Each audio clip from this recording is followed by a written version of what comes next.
Welcome, Bipolar Winter comrades. We are on a journey to reveal the prophecies of the world's largest and most powerful doomsday cult to usher in the end of all life on Earth. Here, we engage you to help expand the army of responders. We must enlist the intelligence services, military, and media in every country on Earth to thwart this doomsday cult's unfolding plans to execute the world's end. You have reached the podcast of all podcasts.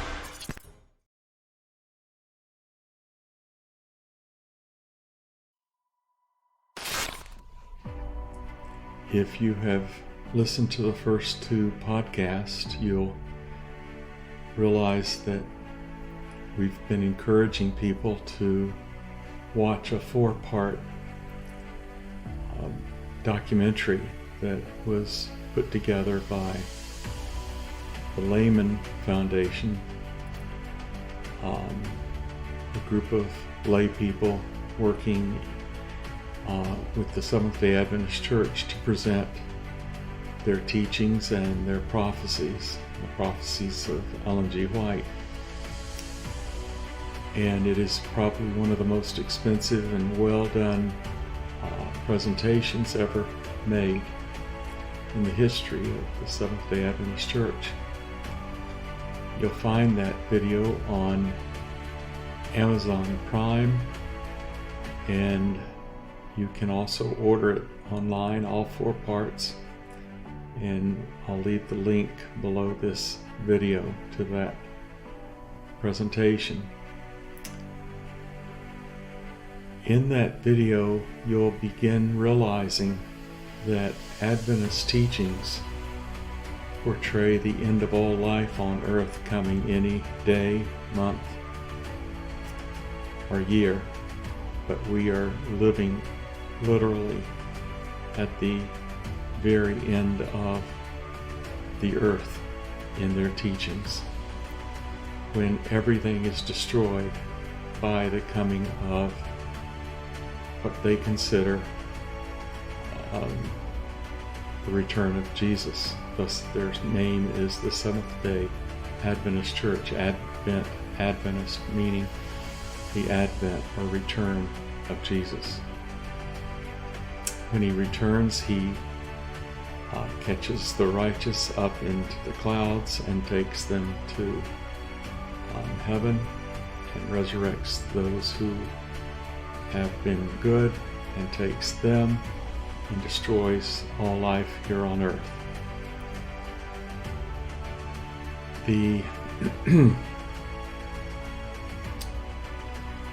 idea of the Sabbath plays a major role in the Seventh-day Adventist Church, and Bipolar Winter, which is a historical apocalyptic novel dealing with how one of the wealthiest organizations on earth is predicting the end of the world by fire, and how a branch of that church, called the Branch Davidian Seventh-day Adventist Church, run by David Koresh, near Waco, Texas, several decades ago, brought about the fulfillment of his own prophecy that the United States government, which they and the Seventh-day Adventist Church, the parent organization, consider to be the second beast in the book of Revelation.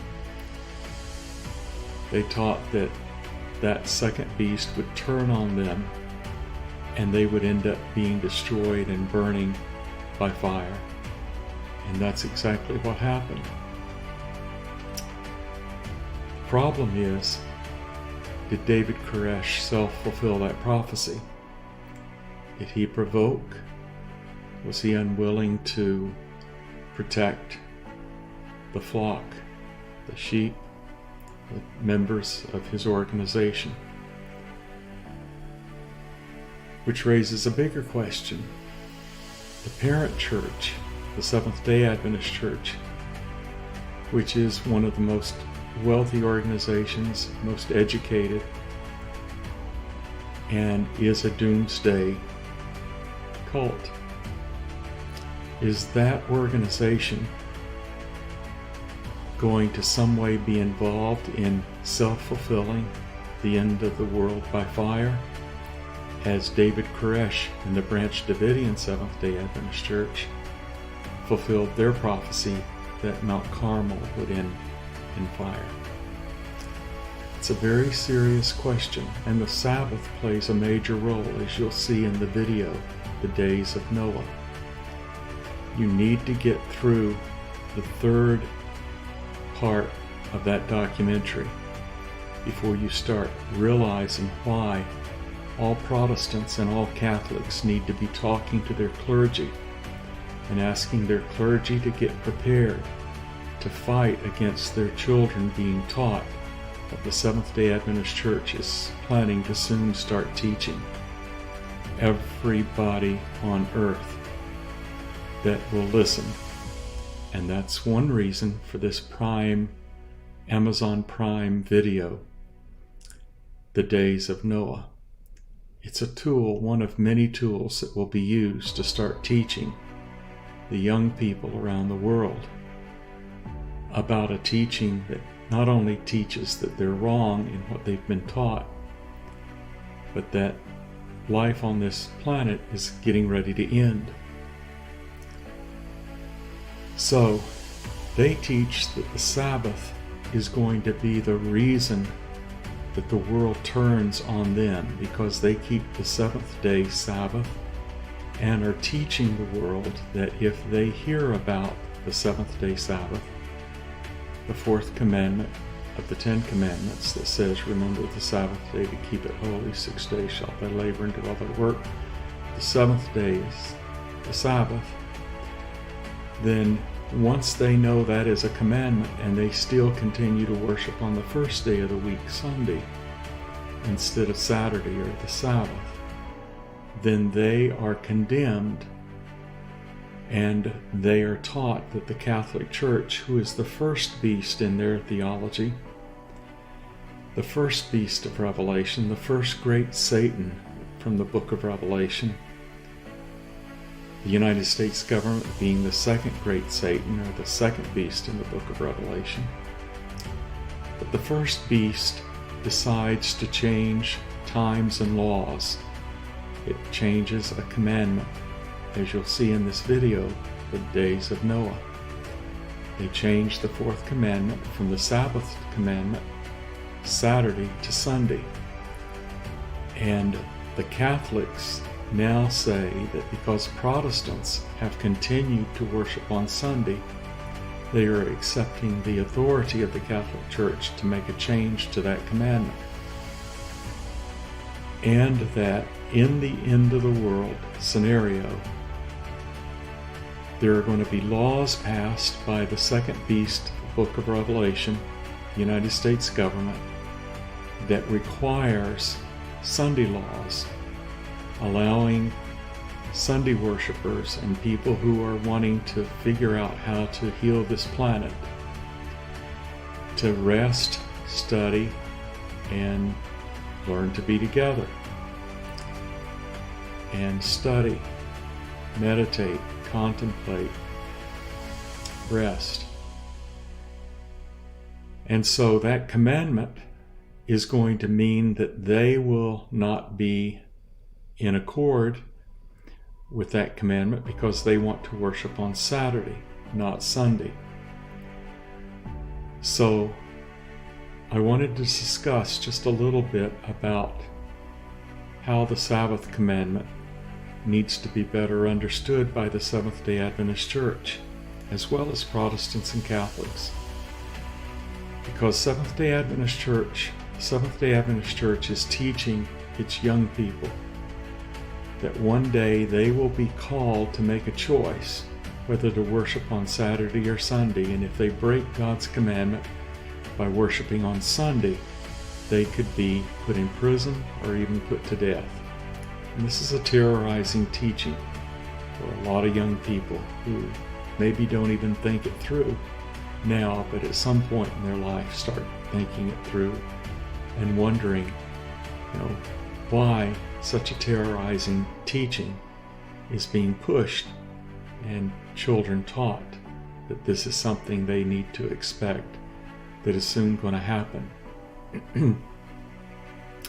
So I'd like to talk to Protestants and Catholics about the idea of the Sabbath commandment, because it's my contention that worshiping on Sunday is not only okay for a Christian, but is important and should not be altered.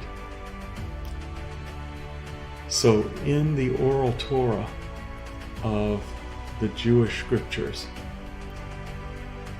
there is a concept that there were 6 laws given to Adam, and those 6 laws were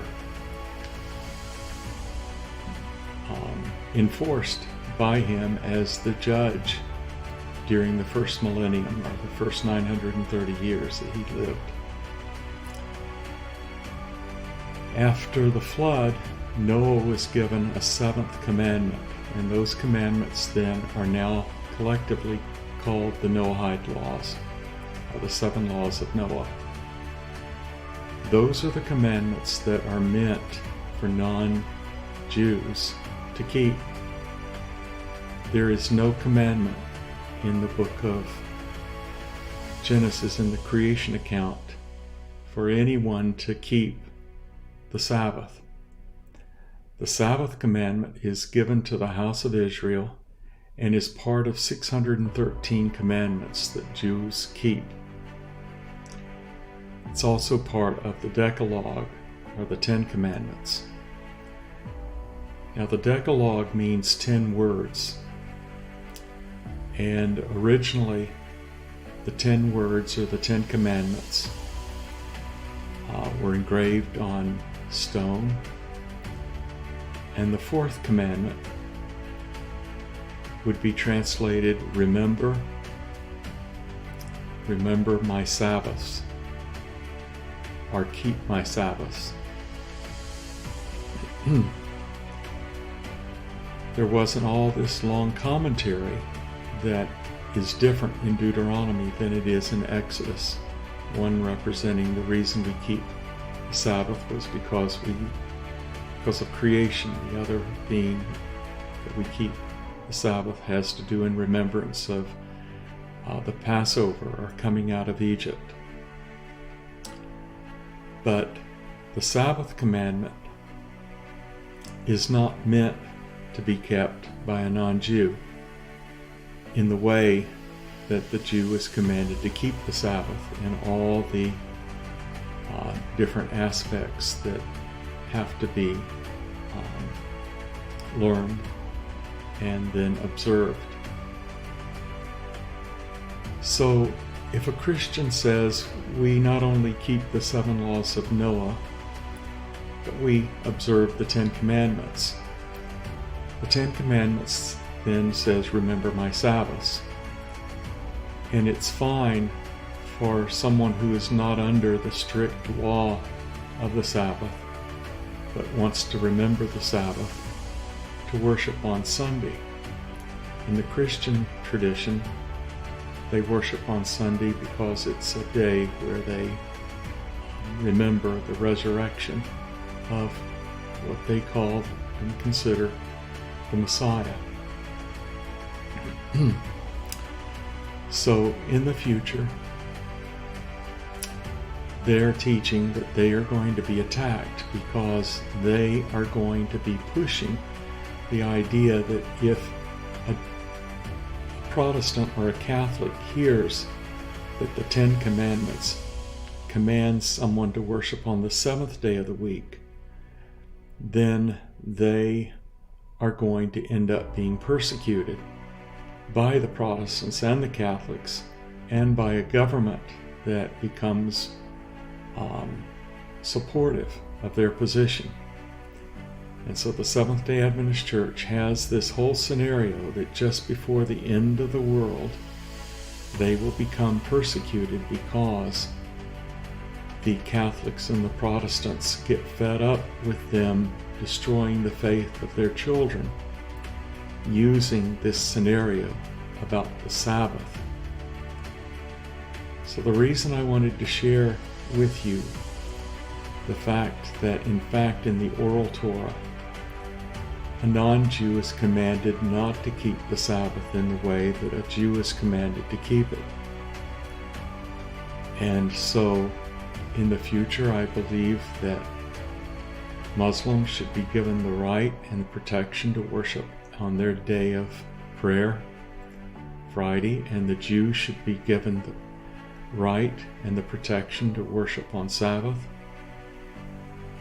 And then those who want to worship on Sunday, whether they're Christian, whether they're Hindu, Buddhist, Taoist, Sikhs, etc., they be given the right to have that day as their day of rest. Now, if you have questions, I'd like you to be able to leave those in the comment section below. But the Seventh-day Adventist Church has done everything it can to try to make the keeping of the seventh-day Sabbath something that is a must for those who want to be taken to heaven and not destroyed by fire. Because they teach that the Protestants and Catholics, once they have heard about the keeping of Sabbath, if they refuse to start worshiping on Sabbath and basically stop worshiping on Sunday, they will be lost or destroyed by fire. I'll leave links below to other comments and teachings made by rabbis who also can touch on this issue and which supports those who worship on Sunday. Thank you.